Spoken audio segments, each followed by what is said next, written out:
Flood Issues Subcommittee. Oh, no, we're not. Here is the chairman. I knew he was stuck on the bridge, so. We just got word you were stuck on the bridge. I was stuck on the bridge. Get your breath.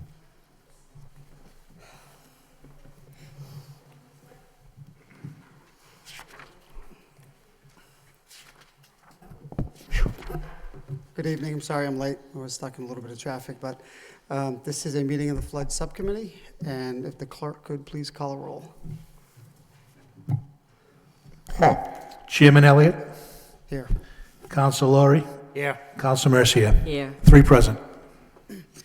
So we haven't met in quite some time, and I know there's been quite a bit of activity since the last time we met. So at a request from Chairperson of the Pawtuckaville Citizens Council and her being in communication with many other affected flood owners, we thought it was important to come together and get an update on what has taken place, and particularly from the Department of Interior, and where we are going and what the next steps could possibly be. So without any further ado, if the members of the subcommittee have any questions, Council Mercer, Council Laurie. Well, we do know, Mr. Chairman, that there's quite an outcry as to the renovation or modernization or desecration or whatever you want to call that would probably take place at the falls, the Crest Gate, and there's a comparison to Lawrence has it, and they're not complaining, but we're not Lawrence, we're Lowell, and we have many values in place. We have historic values, to say the least. That's very important. And there are many issues here. We've delved in these issues for many, many years. I know that we have Peter Rossella here, who has given us a significant amount of information from the United States Department of Interior.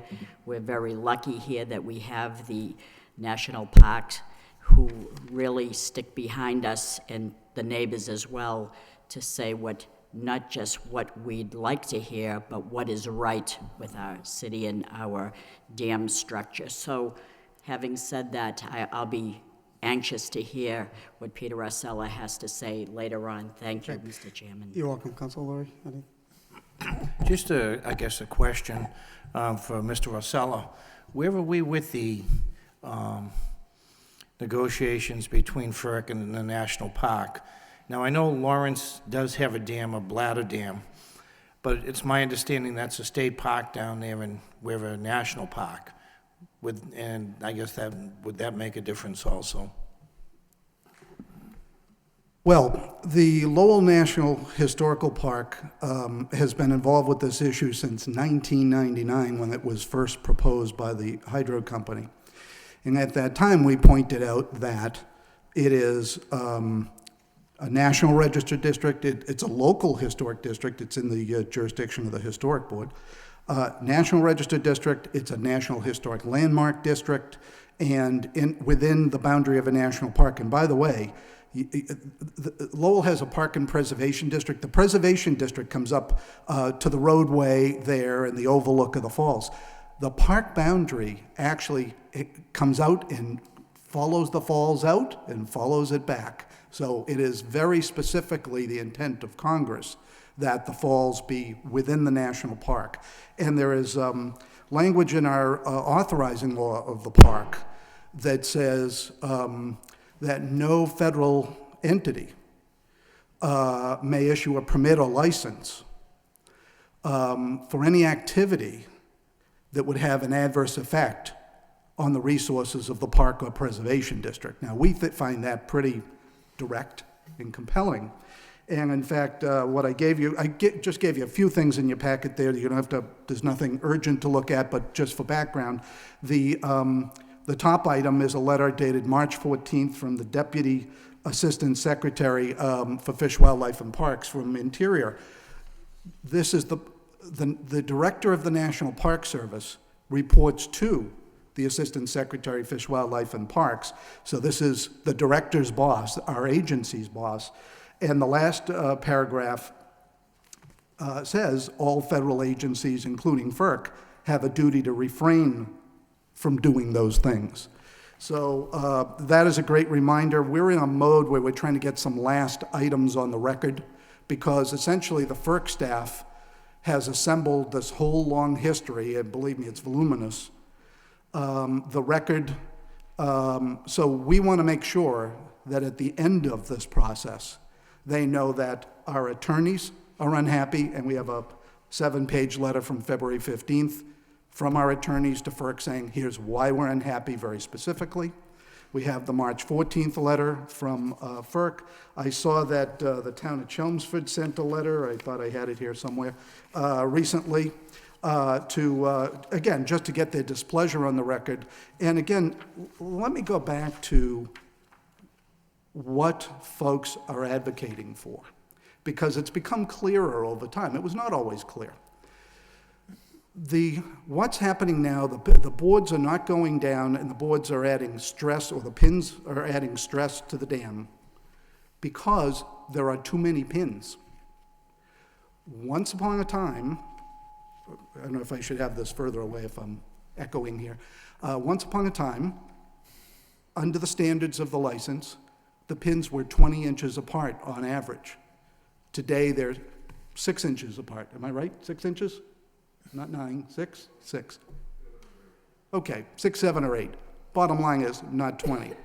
So, and of course, historically planks were used, not plywood, but all of that aside, what FERC is saying is they want to assure, FERC is saying this whole process that's going on now is for public safety. It's for the safety of these people against flooding. You don't hear them welcoming that protection, but we're saying to FERC, look, it's not, I'm sorry, FERC is saying we want these boards to be guaranteed to come down in a flood event, and that has not been happening recently. And we now know why it's not happening lately. And part of it's because they've operated the dam in a way that they've broken off stones, so they have to put pins in the wrong places, so it means more pins and less probability of the dam going down in the falling in a flood. So we've given them a solution. What has happened is this issue has become, I know it's a local issue to you all, but to us and the Interior Department, the National Park Service, this is a national issue. The Secretary of Interior visited the falls.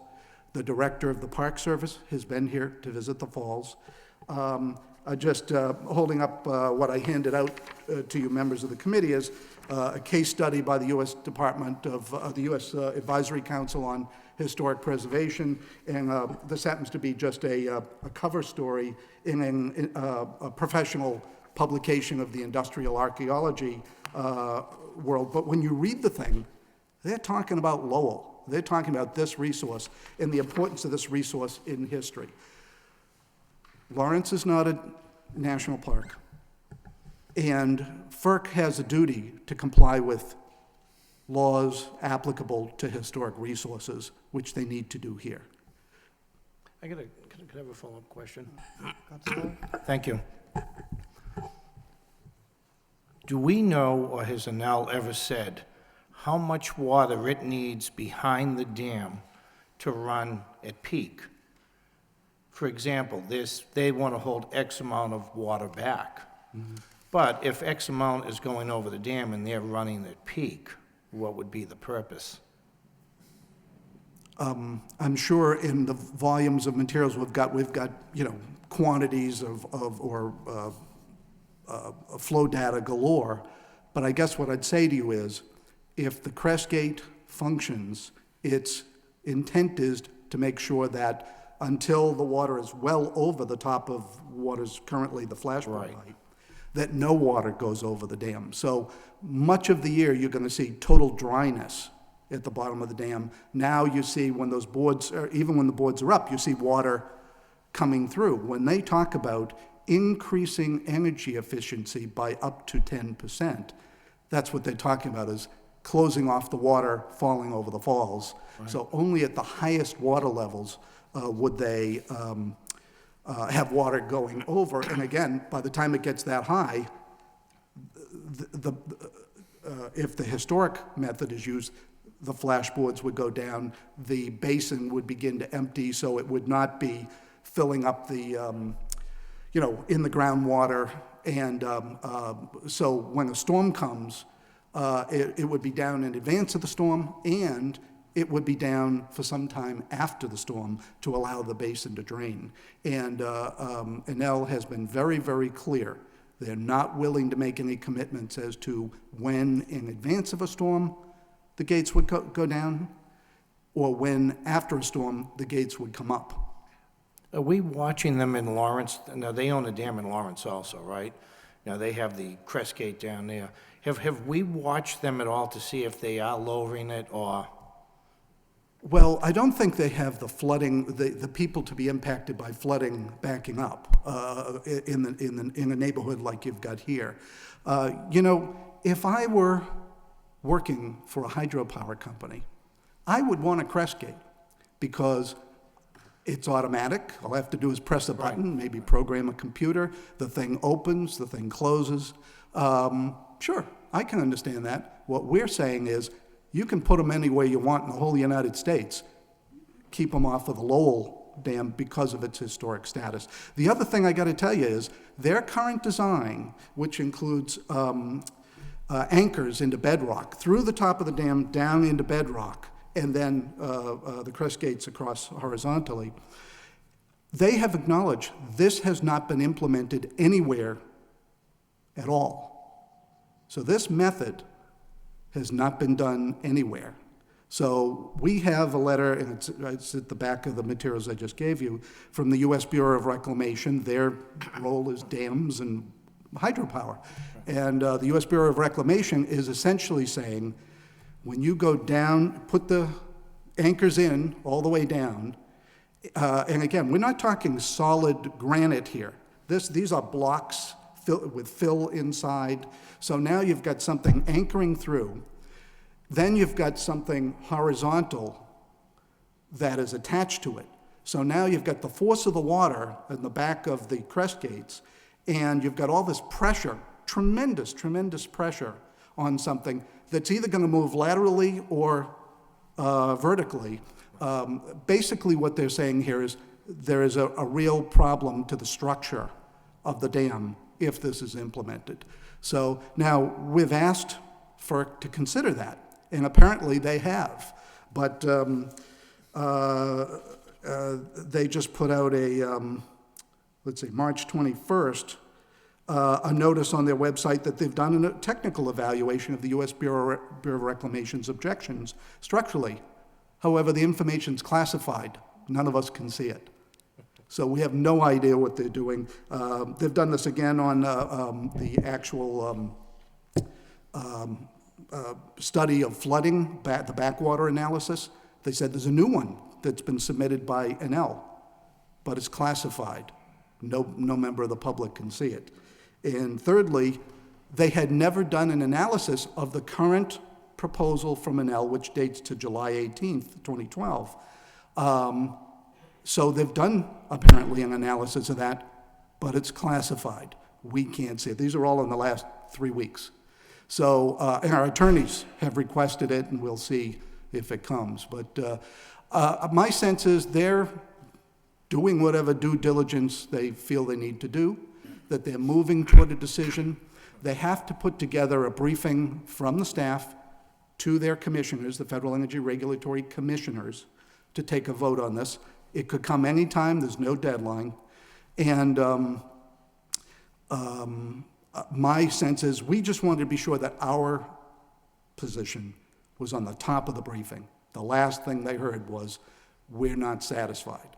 So they've got the message. What they do with it, time will tell. Thank you.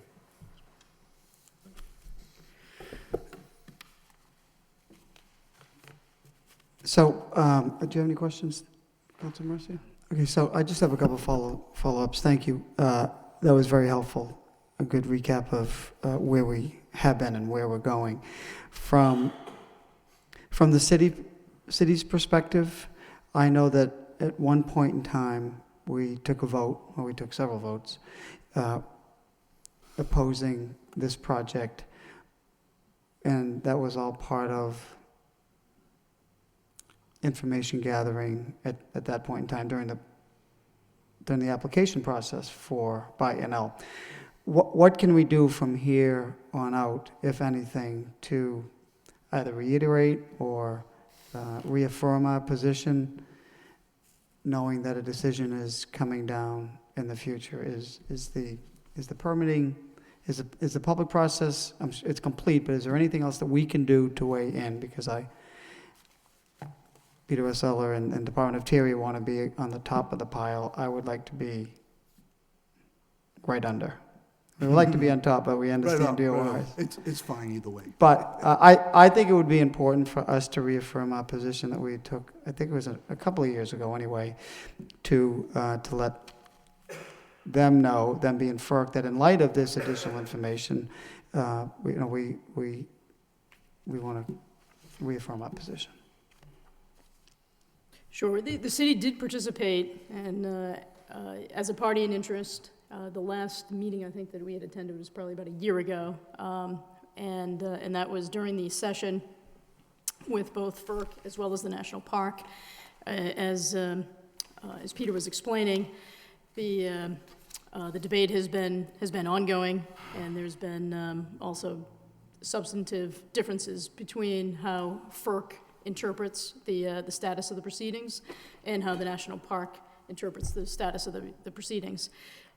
With respect to the involvement from the city, we have in the past, even during these 106 proceedings, forwarded to all of the interested parties the city's position, which is one of support for the national park and support of the city council's position that the Crest Gate is not just something that the city opposes with respect to and has concerns about the flooding issues and the Wang agreement and matters relating to the deed, but that beyond all that, to the narrow issue now that it's one of support for the historic integrity of the structure itself. Okay, so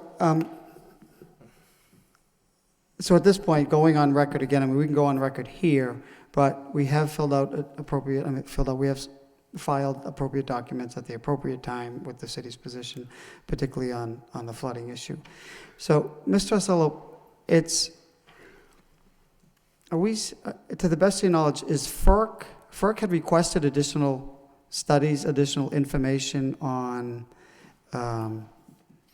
both the effect of that Crest Gate and the structural, that it would compromise the structural nature of that dam, as well as the backwater analysis, and that is not public information. Believe it or not. And again, we have attorneys from the Interior Department pressing that issue. Right. But I find it astounding that something that has had so much public participation, city councils weighed in, city managers weighed in, I mean, town of Chelmsford, town of Tingsboro, I believe, so many other public agencies, the National Trust for Historic Preservation, on and on and on, and they're doing these analyses and not releasing them. Like I say, I think all we can do is get on the record that what the residents and what the national park are looking for is to go back to the way this system used to work. It did go down in the event of a flood, which FERC keeps saying that's what they're after. My sense is, reminding them that we're waiting for that to happen. I'd also like to speak to the fact that the pins are placed differently, or there are certainly many more of them. In the current permit, I won't presume,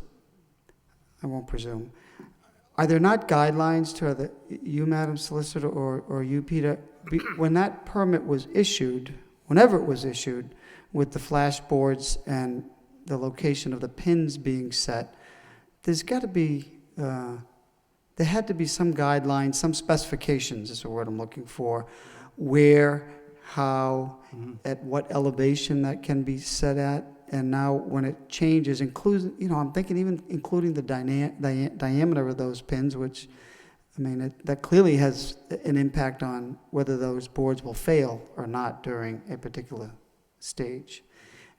Is there anything that we know of? I'm an not engineer recalling or- right. I would like to say that the 20-inch uncenter was in the license, but can anybody back me up here? 20 inches on center. Excuse me. Mr. Gagnon. Can you just come up, state your name and address, and we'd love to have you. Bob Gagnon from Townsend Ave.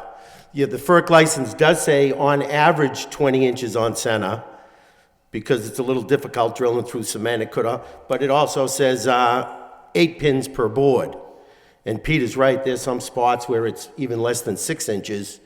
It's because Enel does not want the boards to fall over. Right. It's that simple. You'd think with all the problems we've had and all the meetings, and with them trying to get this inflatable approved, that they would be on their best behavior, but they still won't follow the terms of the license. They've asked Enel 3 times in letters for a system that fails completely when overtopped by 1 foot of water. I don't believe there's any direct reference to the size of the pin, but the height of the water. And Enel just keeps ignoring those letters. It seems it's disturbing that FERC can't enforce that.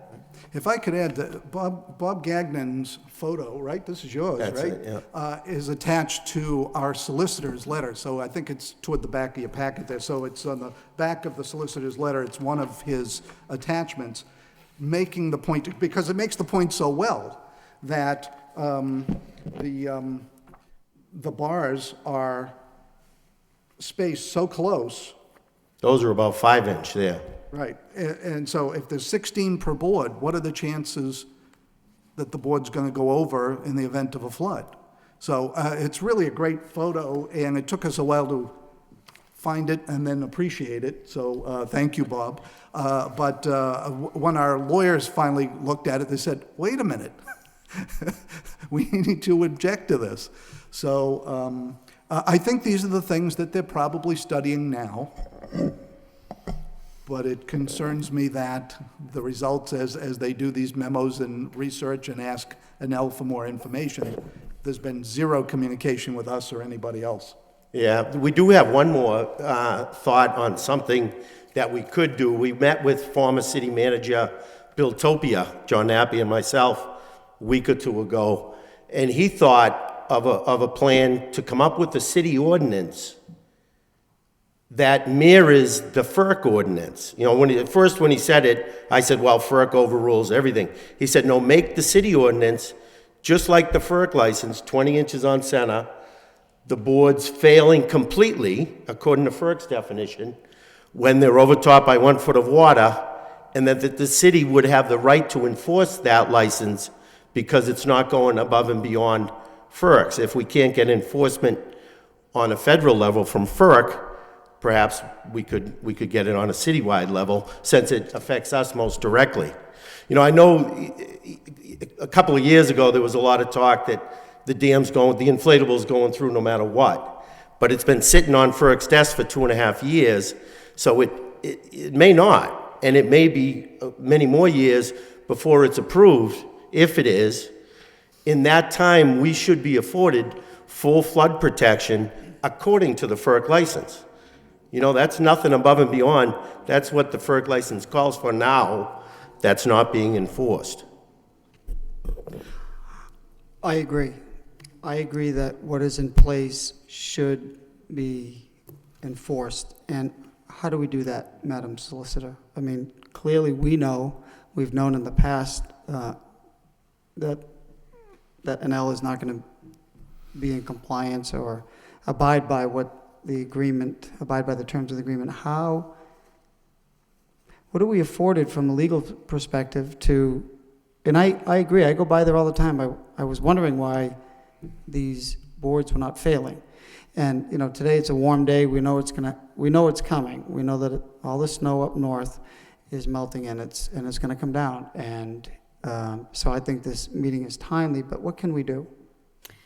What we have done in the past and what we can continue to do, I think, quite frankly, the fact that we have these proceedings going on has taken issues of compliance and perhaps set them back a bit, because what FERC seems to be really focused on is the Crestgate system and whether that's going to ultimately be approved. If it is going to be approved, what the city has gone on record as saying is that apart from the objections that the city has from a historic point of view, that if the Crestgate were to be approved, the city's position is that it should and quite frankly has to be approved in accordance with the deed as well as the Wang agreement, which stipulates to the conditions under which those boards are required to then fail, or in the case of a Crestgate system, as to the Crestgate system being lowered during the certain months of high waters and things of that nature. With respect to enforcement, the enforcement still rests exclusively with with FERC, and while I think that it's always worthwhile to explore different types of options with respect to having a city ordinance or things of that nature, it wouldn't necessarily turn on whether the city's ordinance wasn't repugnant to the FERC regulations. It has already been fully established and well-settled law that FERC regulates exclusively in this area, and that no one else, whether it's similar or not, would have the authority to begin to regulate in any way in addition to FERC. So it really wouldn't be an issue of just coming up with an ordinance that wasn't repugnant to what FERC is requiring and then allowing us some sort of concurrent jurisdiction. The case law is well settled when it comes to the authority of FERC, and they have exclusive jurisdiction in this area. But it is an issue that the city has pursued with FERC, but like the issue in the national park, it is still pending all before FERC. Councilor. Thank you, Mr. Chairman. Just to follow up, so an ordinance really wouldn't be sufficient because FERC is a federal regulation, okay? Now, if we have a company in the city violating federal regulations that could possibly cause damage to the city residents, could we, as the city council, ask FERC to enforce the law? That's what we had initially begun pursuing before the Crestgate was the issue that it is today. So the initial inquiry into FERC and the initial filings with FERC were to enforce the existing regulations with respect to, well, their regulations and also the requirements that we say are set forth in the Wang agreement. And then later, what we discovered was in fact a deed for the land that needed, in our position, needs to be complied with. See, we have not only people on Pawtucket paying really millions of dollars of insurance, we have downtown residents paying insurance, and people in Centerville. I have a couple of issues. One, if that water let go all at once, we have 3 or 4 bridges below that point, what the structural damage would do to those bridges. But if my first concern would be to just really ask FERC to start enforcing their rules and regulations due to the possible damage and loss of life that we could have here in the city. Thank you. Okay. Councilor Marcia. When I look at the big picture and I see a smaller picture, I see a city of Lowell that has certain rules and regulations. We have certain departments that oversee. We have, let's say, a Board of Health, inspectional service, departmental services, and neighbors sometimes say, gee, I know the rules say this, but we have foreclosed property, we have this going on, we'd like to amend the rules. Now, they can't go to the health department and our inspectional service and say, you know, we don't agree with you. Therefore, they come to the council, and we amend rules all the time. We are a governing body that amends rules. Now, when you look at this enforcement agency being FERC, just like I liken them to the Board of Health in a smaller scale, and I say to myself, well, there has to be people that can be higher than FERC and say, okay, so this is what your rules are, but we're going to amend that to include this. Why I'm saying that is the city council's the governing body that changes rules with the health department or department services because of the neighbors that have concerns. Why can we not say to our congresswoman and Elizabeth Warren, this United States Senator, these are our problems with FERC, who's not abiding by the rules and regulations. Can't you amend on a higher scale and oversee and hold them accountable to what the people want? Isn't it always about what the people want? And that's what I'm saying. I don't think that we should hit a dead end here and say, well, because they're the enforcement, they're the highest body. So is the health department. They're the highest body. But people can't go in and say that. And I don't want to reiterate it, but one time we held a big meeting in Old Ferry Road, and we brought in the proper people that would have gone back and has done something. Why can't we do this on a higher scale and say to Nikki Songus, our congresswoman, get those people from the federal government here that regulate this, get an L here, get everybody and sit them in the same room and our representatives and say, this is the governing enforcement body. We want to amend the rules to that so that people aren't flooded out. And that's what I say. I don't think we can sit here and say, gee, because, you know, there's no way to turn. We can do something about this. I think so. I don't see how we couldn't. If I can make an observation about that, you would think so. But I know that the folks from the Williamsburg condominiums in Chelmsford, who are having a really difficult financial time with this whole issue, asked Nikki Songus to see if she could get FERC here for a meeting with them. And FERC, under the veil of this whole, I don't know if it's an adjudicatory process or what they're calling it, how they label it, is saying, oh no, so long as this is going on, so long as we're reviewing and haven't made a decision, we can't meet with anyone, we can't have conversation, we just take testimony and then we render our decision. So it may be something to do in the long run, but I think I can tell you that, and I don't think they were being disrespectful of the Congresswoman. I think this is what they tell anybody is, we have a process, and when we're done with that process, then we can come to a meeting, as they have in the past. Before Enel filed the actual application, they were more available for coming to meetings in Lowell, and they came to several. But it was really after the process began that they have thrown up a wall and they've said no to these, and I think that would be the same. I do think, though, there's nothing wrong with putting in writing a request to comply with the license as it is for the 20-inch on center pins. I agree, and I know that we did shift gears at some point and support the department, the National Park Service, in opposing the dam for the right reasons, for historical reasons, as well as safety. But is there any reason why we can't, at the same time, while that process is going forward, can we sort of jump back and look at, knowing that we have, I mean, a picture tells a lot.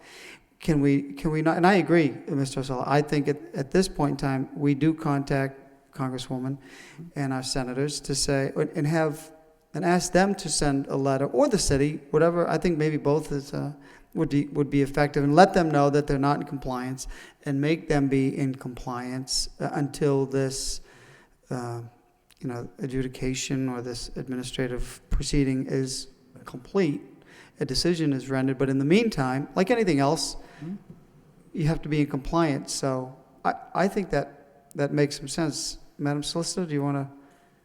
Sure, we can easily do that. We have done it in the past. We can reiterate it. There's no I harm mean, sometimes in... the squeaky wheel gets the grease, no harm and in- we should call it to their attention again. Yep.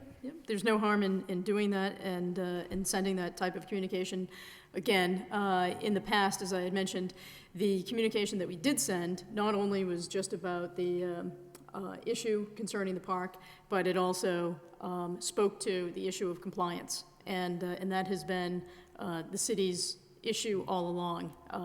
The park, its main issue obviously is historic preservation, and while we support it, our main issue has always been compliance. So we can send that along. As far as getting involvement with respect to the congresswoman or senator's office, I don't know, and it's something that could be explored, I suppose, but I don't know with these proceedings going on if it's something that they can weigh in on as the proceeding is pending, simply because of their positions, without politicizing the process. But anyway. I understand that point. I don't think we're trying to interfere with the process, but at the same time, we know that they're in violation, if you will, of the proper placement of the pins. And I do think it would be important for us to register our complaint to the U.S. senators and ask them to contact the commission or the regulatory officials and make sure that comes into compliance irrespective of what takes place. Make sense? Yeah, that's fine. I wasn't speaking to our contacting them as being improper. I was Okay. just making note that it may be that they, because of their positions, may not be able to send communications to FERC while something like this is pending. And as Peter spoke to, we have in the past tried to communicate with FERC, but it has become difficult to receive any input from them because of the pending decision. And again, my sense is that issues that we have raised in the past with respect to compliance have become commingled and absorbed into the issue of the historic integrity of the dam itself. Okay. I'd say it's always healthy, I'm sorry, I should have Nope, asked. that's fine. I'd say it's always healthy for the Federal Energy Regulatory Commission to know that the community and the members of Congress are not satisfied yet. Right. I'm sure they'll come back and say, well, we could they can't space the pins properly because some of the granite capstones have too many holes. And we've been saying right along, if you need to replace, even though it's historic material, if you need to replace in kind, that is an accepted process. And we've said it several times, if they don't want to do it, they don't accept that, but it can be done. Okay. Council Laurie, and then I do have one more issue. We'll go to the public as well. We did want to talk about emergency preparedness. We have someone from the city here, is that correct? Henry was here, yes. Okay, so amazing the time goes by. So Council Laurie, and then we'll go to people in the audience if they have some comments on this issue, and then absolutely, and then we'll go to the emergency. Just a quick question. The Congresswoman and the Senator may go through the Office for Inspector General. Now, would it be worth sending a letter to the Office of Inspector General? That's the congressional watchdog of these agencies. I know Councilor Elliott, myself, and of course Mr. Vassell all worked for government agencies. And the OIGs to step in and overlook FERC's behavior in the process. It's not something you normally want to do. But in this situation where this has been dragging on, and what scares me is the term that the public can't see it. And that would be the only reason, but my question would be, would we look at the Office of Inspector General with the federally, with that commission? Thank you. I'd make a motion. Okay. Yes, thank you, Mr. Chairman. I'd like to make a motion that the city through the solicitor's office contact the United States Senator Elizabeth Warren through a letter to show our concern with the Crestgate, to ask FERC to enforce the terms of the permit. That would be my recommendation as a motion, as well as probably Congresswoman Nikki Tsongas as well through the solicitor's office. That would be the motion as it stands right now. Could we add the OIGs in there too? The who? Office for Inspector General. Okay, we can, anybody you'd like. They're just they can be an audit agency, or they're criminal. They do both in-house, but in this case, I think it would be more of ask for an audit more than anything else. And I don't know if Mr. Osella would agree, but I think it's one avenue. Okay, so, Probably can't hurt. okay, can't hurt, right? Okay, so motion by Council Mercia, second by Council Laurie, that the city solicitor's office prepare a letter to members of Congress, both U.S. Senators, Senator Warren, U.S. Congresswoman Tsongas, to have the Federal Energy Regulatory Commission enforce the current terms of the contract Right, there you go. as it relates to, I guess it would be the location of the pins or the structural integrity of the dam, but we'll get you that language. But that's the essence. Yes, that's right. Mr. Clerk, do you have that motion? I got it. Okay. So all those, well, we'll just take a roll call. Chairman Elliott. Yes. Counsel Laurie. Yes. Counsel Mercia. Yes, 3 yeas. Okay. Okay. Why don't we go to Madam Chairperson? I think he wanted to. Yeah, there's three of them that want to speak. Deb Four, okay. Deb Four, John PCC is first. Linda Harvey, Mr. Belay, and yeah. And then Linda, Lowell Downtown Neighborhood Group, Karen, Yep. Kathleen, I'm sorry, has a few things to say. But I just want to segue into a couple of things. One is obviously to thank Peter Osella for his leadership and his stewardship. We've been at this for over 5 years, and he's been constant working and collaborating with us. He has very big shoulders and is just such an asset. And I just want to personally thank him for always answering our emails and telephone calls. And so what I'm going to segue into is George Rose, the new Assistant Emergency Management Director. One of the reasons I reached out to him is because people do change, positions change, politicians change. And with the change, we've been at this since 2006, 2007, and George Rose coming on board, what we want to do is take all our knowledge, everything we've learned in 2006, 2007, up until now, and put together a plan that's something every spring we'll be able to put up on websites, emails, flyers, and in the newspaper, letting people know we're approaching flood season, and these are going to be the things to look out for, be reminded of, to do. So we're going to make an active effort by next spring to have a program up that we can actually have flyers and websites for people to know what to do in flooding situations. And so, and also Chief Peter was in on that program, and he's also going to give us an open house for the Emergency Management Center. So we're just moving forward with everything we've learned and everything that we know, and we just want to thank everybody for all their support. And thank you. Thank you, Deb. Council Mercer and I were just trying to remember the first flood. Was it 6? Was it 6? Okay. well, it was We can't. Neither one of us can remember what Was it we had for breakfast. 1938? But, so, Linda Harvey, do you want to come up, please?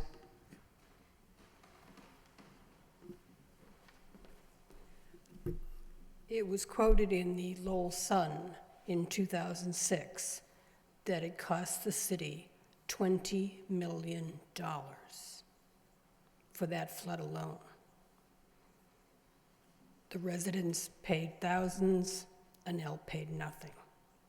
No one should have the right to endanger another person's home, safety, or well-being. Thank you. Thank you, Linda. Yeah, I think that's a very, very good point. Flood insurance went up. So, Mr. Belay? Yes, thank you, Mr. Chairman. Councilor Laurie, you mentioned the bladder dam down on Lawrence. In 2007, when the bladder dam was activated in Lawrence, we had some significant flooding again in the Rosemont Terrace and along the Concord River. I'd like to ask this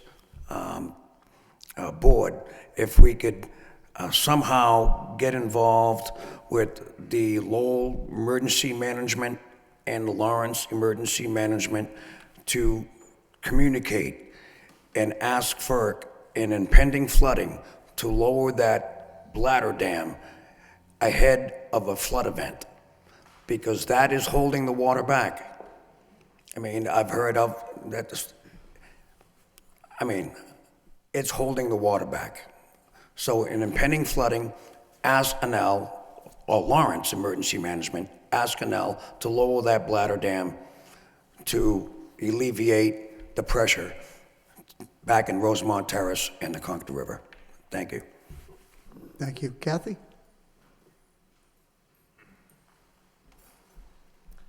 Kathleen Marson, 200 Market Street, and I'm the president of the Downtown Neighborhood Association. Related, because it's due to flooding, 2 years ago when FEMA changed with the flood maps, all of the downtown was changed to an A zone. So all the condominiums and anything that's touching the canal or touching the river has had to get a flood policy plan. For my building that I live in, that's $43,000.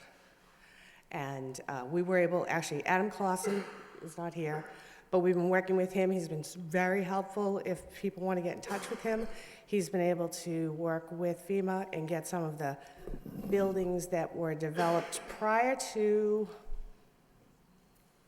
I want to say 1996, grandfathered in so that they're back on an X floodplain. But the individual owners of the condominiums are still being held up by the mortgage companies. They still have to purchase individual flood insurance, like $2,500 each a year. So Councilor Laurie had scheduled a meeting in January. If you could reschedule that so we can talk to people about this again. Yeah, I'm working with Brian Martin. Well, will be leaving in Congresswoman Tsongas's office. But what I'll ask Brian to do, and the sad part, sequestering, I think, is going to play a role in this now, too. But I have been in contact with Mr. Martin, and knowing he'll be leaving, try to set up the office where we can. Specifically, banks in our own neighborhood. What's that? Banks in our own neighborhood are actually forcing these owners to get this flood insurance, so maybe somebody can reach out to the local banks. It's, this started off with a group in Centerville, then we went into a portion of downtown, Pawtuckerville, and the last meeting, which was snowed out, Tingsboro, I believe, and Chelmsford residents were looking to come. So we are looking to get that meeting again. Thank you. Thank you. George, or Chief? And then we'll have George running against the clock, but... Yeah, thank you, Mr. Chairman, members of the subcommittee. I just wanted to take this opportunity to introduce the city's new Deputy Director of Emergency Management to the subcommittee and to the group here. This is George Rose. George is a retired fire lieutenant from the fire department. He retired about 4 years ago. At that time, he was the hazmat director for the department. Since that time, George has worked as a civilian contractor in Iraq and Afghanistan, standing up hazmat teams on American bases there. And before his retirement, he worked very closely with Mark Boldrigini in emergency management. As a matter of fact, they shared the same office space for a year and a half before George retired. So, George Rose. Okay. Thank you, Chief. I have big shoes to fill. Mark Boldrigini was instrumental in emergency management. Deb and I had a meeting tonight. If you notice, I explained to Deb, I'm very accessible. I don't look at the citizens of Lowell as citizens. I look at them as customers. My cell number is on my card if anybody would like it. I don't mind anybody calling me at my home, my cell number.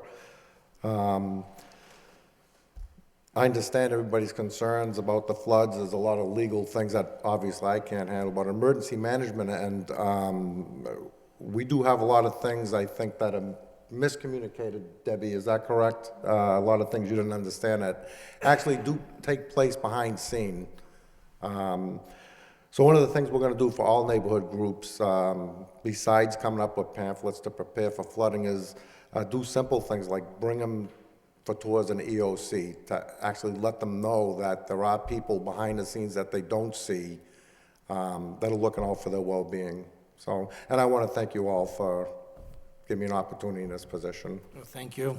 Okay, thank you. So, do you have any specific questions from the neighborhood organization on notification? God forbid something would happen, but, and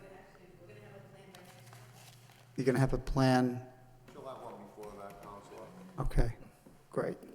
Okay, Councilor Mercia? And would like a copy of that. And, If you have a brochure, when you have a brochure prepared, could we have a copy of that as well? Absolutely. Thank Okay. you. good. Any other thoughts? Ms. Fitzgerald? He mentioned it was going to cost money for the brochure, so I don't know how we can get it, but he's going to need some. Okay. Okay, how much money are you looking for? Okay. Well, thank you. As always, thank you, Mr. Russell. Thank you, Madam Solicitor, Chief, Mr. Mason. Thank you, members of the neighborhood organization. We have been at this for a long time. Thank you, Bob, for coming. People work, Mr. Belay.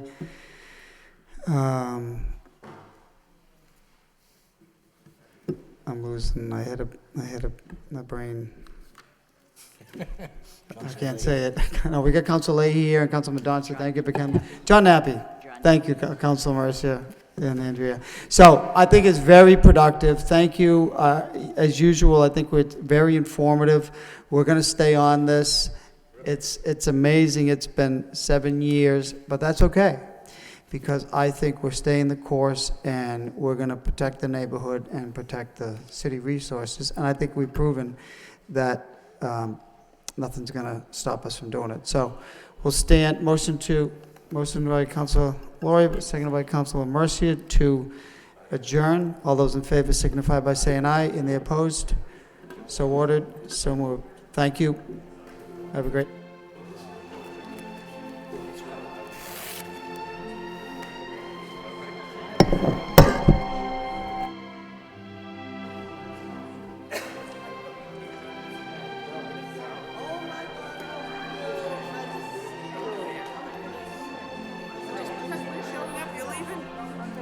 Oh, all right, just because. Enjoy your evening.